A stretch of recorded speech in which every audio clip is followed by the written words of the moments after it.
त्रिभुवन विश्वविद्यालय सेवा आयोगको उपप्राध्यापक तयारी गरेर बसिराख्नुभएका सम्पूर्ण सर म्यामहरूले नमस्कार। अघि जस्तै हामी आज पनि नयाँ भिडियो ल्याएर उपस्थित भइसकेका छौँ। यसमा हाम्रो पार्ट 3 हो। यो पार्ट 2 सम्म हामीले उपप्राध्यापक परीक्षामा सोधिएका क्वेसनहरूको सोलुसन सहित उपस्थित भएर भिडियो बनाएका थियौँ र यस भिडियोमा पनि हामी अगाडि हाम्रो पार्ट 2 मा सोधिएका राखिएका प्र्याक्टिस क्वेसनहरूको सोलुसन र थप 10 वटा प्र्याक्टिस क्वेसनहरू समावेश गर्नेछौँ। लागौँ अघिल्लो भिडियोमा भएका प्र्याक्टिस क्वेसनको सोलुसनतर्फ।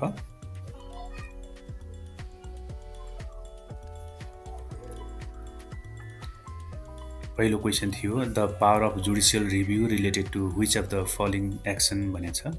यसको अप्सनमा avoid president on constitutional matters, declare law of parliament unconstitutional that are against the constitution, review of organization of judiciary, prepare law to preserve the rule of law। यसको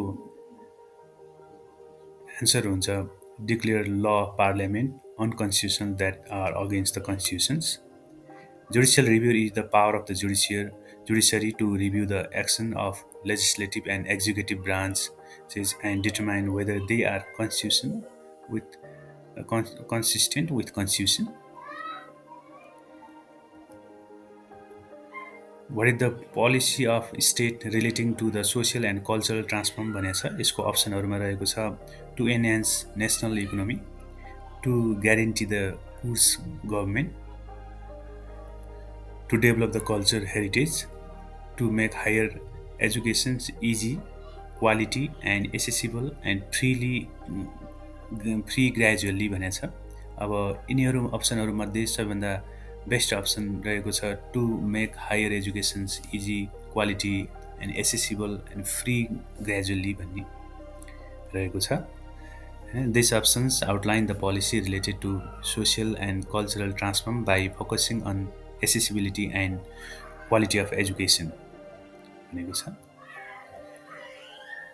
थर्ड क्वेसनमा जाउँ। What is the rank of Nepal in water resources भनेको छ। Rank कति होला water रिसोर्सेसको भन्दा?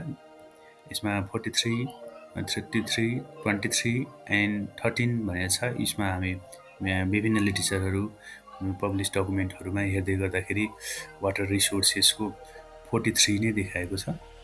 So Nepal generally considered to be 43 in the world in terms of water resources potential भनेर देखिएको छ।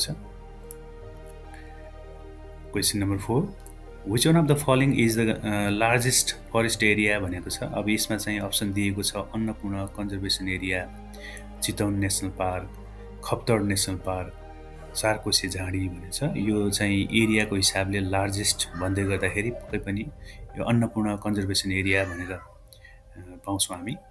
यसमा अझ यसको डिटेल एक्सप्लेनेसनमा हेऱ्यौँ भने the Annapurna conservation area is the largest conservation forest area in Nepal, covering about 7,629 square kilometer, which is much higher than Chitwan National Park, जुन चाहिँ 953 square kilometer छ। खप्तड नेसनल पार्क चाहिँ 225 square kilometer and चारकोसे झाडी 80.31 square kilometer रहेको पाइएको छ। What is the most potential primary source of renewable energy in Nepal भनेको छ। पक्कै पनि यसमा solar power, hydro power, biofuel, wind energy भनेको छ। पक्कै पनि यसको चाहिँ हामीलाई थाहा भएकै हुनुपर्छ। हाइड्रो पावर हाम्रो मोस्ट पोटेन्सियल हो भन्ने कुरा हामी बुझ्नुपर्ने हुन्छ। And Nepal has significant water resources making the hydro power the most potential primary source of renewable energy.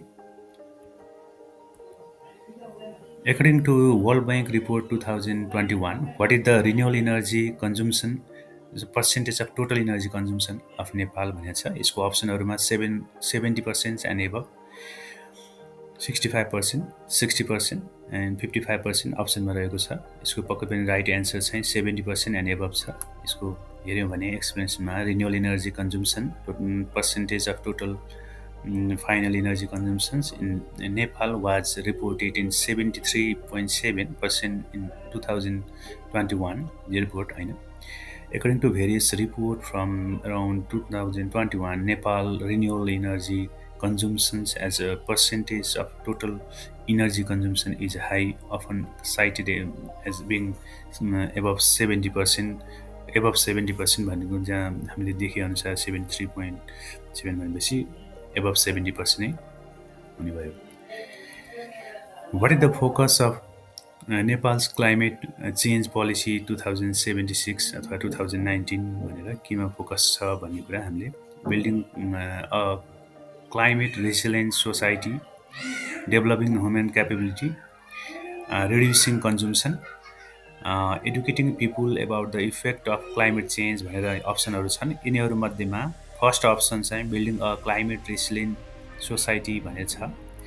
यसको यहाँनिर primary focus of policy is build a climate resilient society by reducing climate risk and promoting adaptation and mitigations measures भनेर छ.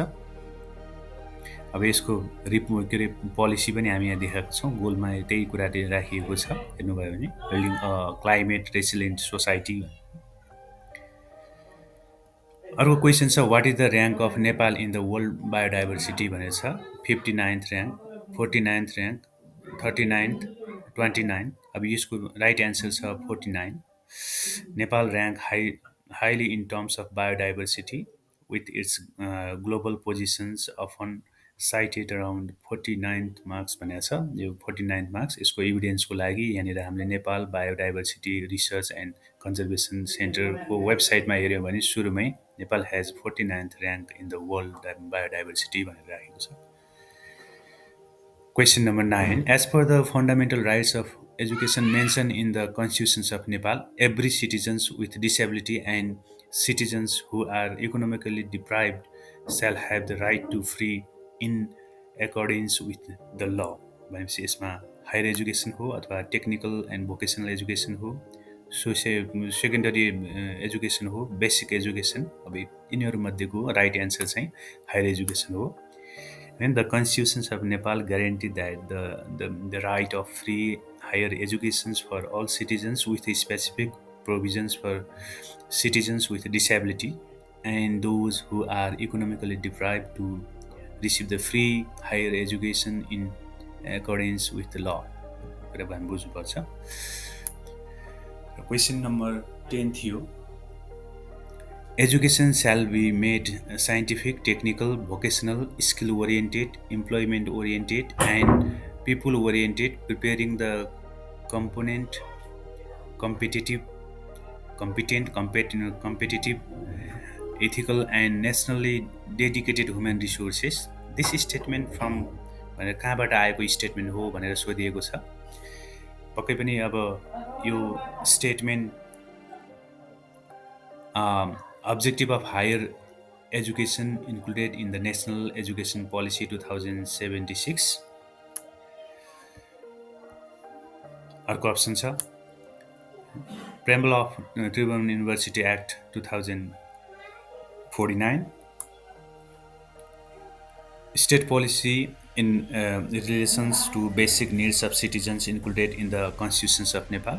Preamble of University Grant Commission 2000 Act 2050. अब यिनीहरूमध्येको right option answer छ state policy relating to the basic needs of citizens included in the constitutions of Nepal भनेर छ. यसमा हेर्नुभयो भने the statement of directives principles and policy of state of Nepal outline the visions for educations to be a specific technical, vocational and employment oriented भनेर जुन हाम्रो संविधानको धारा 51 मा राज्यका नीतिहरूमा नागरिकका आधारभूत आवश्यकता सम्बन्धी नीतिमा यहाँ क्लियर छ. यहाँ पनि यहाँ इभिडेन्सको लागि राखिएको छ. यति हुँदै अब हामीले अर्को भिडियोको लागि हामीले तपाईहरुलाई प्र्याक्टिस क्वेसन अब तपाईहरुले हेरेर यसमा एन्सर कुन हुनसक्छ यसो कमेन्टमा पनि राख्न सक्नुहुन्छ। क्वेसनहरू राखिएको छ 10वटा question, practice question. What is the primary purpose of university grant commissions establish under the university grant commissions act 2050 in Nepal? Question 1. Practice question number 2. According to National Education Policy 2076 of Nepal, one of the primary objective of higher education is to develop human resource for country's development by increasing access and quality to construct a knowledge-based society and economy. Question number 3 is, as per the National Education Policy 2076, skilled, competent, healthy, and capable human resources, social justice, transformations, and prosperity. This included in the policy document. होइन के हो, कुन चाहिँ हो भन्ने कुरा तपाईँले पनि गर्नुहोला।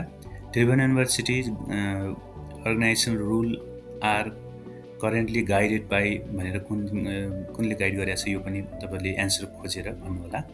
Which of the following govern the service and facilities of teachers and other staffs of Tribhuvan university भनेर छ। Practice question number 6, the primary functions of senate of Tribhuvan university is भनेर छ। Practice question number 7, the primary function of curriculum development centre of TU is to के हो। अर्को question number 8, which statement about the Nepal's national education policy 2076 is correct भनेको छ। Question number 9, which of the following best describe the primary objective of effective teaching in higher education भन्ने छ। र question number 10 मा एउटा केस जस्तो सोधिएको छ, त्यसमा चाहिँ कुन ठिक हुन्छ भनेर छ। जस्तो a debate arises in a sociology department while finalizing the core curriculum. One group argue that all students must master the foundational and objective trust established by thinkers like Durkheim, Marx, and Weber. Another group argue that the Western male-dominated construct marginalize other voices and the curriculum should be deconstructed to include diverse and subjective perspective on society. Such debates represents a tensions between कुन हुन्छ। यसमा तपाईहरुको एन्सरलाई पनि पठाउनु होला। र आज 10 वटा प्र्याक्टिस क्वेसन यति नै रहेको थिए। अब हामी नेक्स्ट भिडियोमा यो प्र्याक्टिस क्वेसनको सोलुसन पनि ल्याउनेछौँ। त्यो भन्दा अगाडि तपाईहरुले नै यसको सोलुसन खोजेर कमेन्टमा राख्नुभयो भने अझ राम्रो हुनेछ। हामीले कन्टिन्यू भिडियोहरुमा त्रिभुवन युनिभर्सिटी सर्भिस कमिसनमा सोधिएका क्वेसनहरु, उपप्राध्यापकमा सोधिएका क्वेसनहरुको सोलुसनहरु राखिरहेका छौं। यसमा केही तपाईहरुको सल्लाह सुझाव भयो भने पनि हामीलाई दिन सक्नुहुनेछ। थ्यांक यू सो मच सुनेर साथ दिनुभएकोमा। यो युट्युब च्यानल तपाईहरुले सब्स्क्राइब गर्नु भएको छ भने तपाईहरुलाई कन्टिन्यू भिडियोहरु हामी राख्दै गर्दाखेरि त्यसको नोटिफिकेसन आउनेछ र तपाईहरुले कन्टिन्यू त्यसको सोलुसन पनि पाउनुहुनेछ। अब नेक्स्ट भिडियोमा फेरि सोलुसन लिएर आउने छु। तबसम्मको लागि म बसन्त प्रसाद बोहरा बिदा माग्छु। नमस्ते।